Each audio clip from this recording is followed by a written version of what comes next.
completely honest, I was almost ready to give up.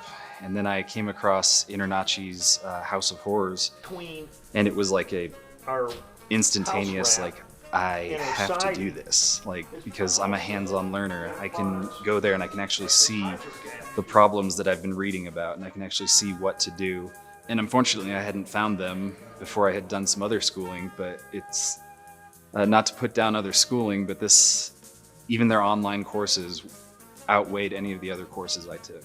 To really understand, you know, how a main breaker panel works, how you know, certain types of siding or shingles should look, you know, if they're what problems they have. You can actually see the problems and have an instructor right in front of you to ask questions. And the instructors have been incredibly valuable. You actually get to have your hands on things. You get to see, oh, that wire is loose, that component is not working there. You get to see the things that you wouldn't normally see. And so just that, for me and my style of learning, was incredible. And honestly, just I think is gonna skyrocket me into this industry.